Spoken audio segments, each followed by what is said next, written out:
আজকে আমার জীবনের একটি দুঃখের কথা শেয়ার করব আপনাদের কাছে। আশা করি আমাকে সুন্দর একটি পরামর্শ দিয়ে যাবেন। আসসালামু আলাইকুম, কেমন আছেন আপনারা সবাই? আশা করি ভালো আছেন। ছোট্ট একটা মিনি ব্লগ শেয়ার করব আজকে আপনাদের সাথে। সম্পূর্ণ ভিডিওটি দেখার জন্য অনুরোধ। আজকে আমি আমার জীবনের কিছু দুঃখের কথা আপনাদের সাথে শেয়ার করব। আশা করি আপনারা শুনবেন এবং ভালো একটি পরামর্শ দিবেন। যাই হোক, আমার হাতে যেতক্ষণ যে জুসটা দেখেছেন ওই জুসটা খেতে কিন্তু খুবই ভালো ছিল। তো আমি বেরিয়ে গেলাম টুকটাক কেনাকাটা করার জন্য। বাসায় আসতে না আসতে দেখি যে বৃষ্টি শুরু হয়ে গেল। যাই হোক, আমি কিন্তু বৃষ্টিতে ভিজে নেই। বাসায় আসার পরেই বৃষ্টিটি শুরু হয়েছে। বৃষ্টি দেখতে খুবই ভালো লাগে, বৃষ্টি দেখলেই মনে চায় বৃষ্টিতে ভিজি, কিন্তু বৃষ্টিতে ভিজতে খুবই ভয় লাগে। যেভাবে বিদ্যুৎ চমকায় মনে হয় যে মরেই যাব। যেহেতু ঢাকা শহরে থাকি, ঢাকা শহরে তো বৃষ্টিতে ভেজার অপশন একটাই, হয়তো ছাদে যেতে হবে নয়তো বারান্দায় যেতে হবে।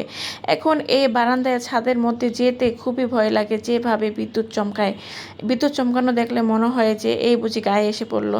যাই হোক, টুকটাক রান্না বান্না শুরু করে দিলাম। এই তো এখানে রান্না করতেছি মুরগির গিলা কলচা ভুনা করতেছি, আলু দিয়ে ডাল রান্না করতেছি, আর রূপচাঁদা মাছ ফ্রাই করে ভুনা করব। এই তো এগুলো আজকে দুপুরের আয়োজন।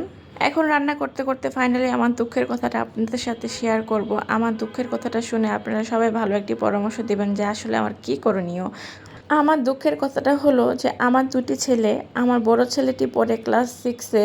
তো যাই হোক, ও স্কুল থেকে আসার পর ওরে আমি খুব সুন্দর করে বলি যে বাবা প্লিজ গোসল করে ফ্রেশ হয়ে কটা ভাত খাও। অনেক রিকোয়েস্ট করে, অনেক আদর করে বলি যে বাবা প্লিজ ভাত খাও। অনেকবার বলার পরেও আমার বড় ছেলে আমার কথা শোনে না। তারপর আমি রাগ করে যখন বলি যে এই যা গোসলে যা, তখন সাথে সাথে আমার ছোটো ছেলেও বলে যে এই যা গোসলে যা, এই যা গোসলে যা। এই যে আমি যে একবার মানে একটু খারাপভাবে কথা বললাম, সে খারাপভাবে কথাটাই কিন্তু আমার ছোট ছেলে শিখে গেল। আর সারাদিন যে কত ভালো করে আদর করে কথা বললাম সেইগুলো আর শিখে না। কি এক ঝামেলা বলেন তো। সবাই আমাকে একটা পরামর্শ দিবেন। তো যাই হোক, রান্নার ফাঁকে আবার মা ছেলে মিলে একটু আচার খেলাম। এখন বিকেল হয়ে গেছে, বিকেল হওয়াতে ছেলেকে নিয়ে একটু বের হলাম ঘুরতে যাব। ঘুরতে যেয়ে এই তো ছেলের জন্য টুকটাক কেনাকাটা করতেছি। বড় ছেলের জন্য একটা মামপট কিনেছি।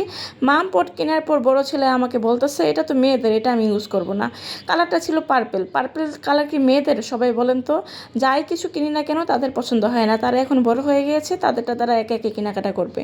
বড় ছেলের জন্য একটি মামপট কিনলাম, শুধু পার্পল কালার হওয়ার কারণে আমার ছেলে ওইটা এখন আর ইউজ করবে না, বাসায় পড়ে আছে। তো যাই হোক, ছোট ছেলে খেলাধুলা করার জন্য এই বন্দুকটা কিনেছে। বাসায় এসে খুবই খুশি, খুবই খেলাধুলা করতেছে। তারপর নিয়ে আসছিলাম একটা পিৎজা। এখন পিৎজা খাবো, পিৎজা খেয়ে বাচ্চাদেরকে লেখাপড়া করতে বসাবো। এই তো এখন পিৎজা খাচ্ছে সবাই মিলে। পিৎজা খাওয়ার টাইমে তো সবাই আনন্দ করে খাবে, কিন্তু লেখাপড়া করার টাইমে কেউই ভালো মতো লেখাপড়া করবে না। এই তো ছোটো ছেলেকে বসে বললাম লেখাপড়া নিয়ে, দেখেন কি করতেছে।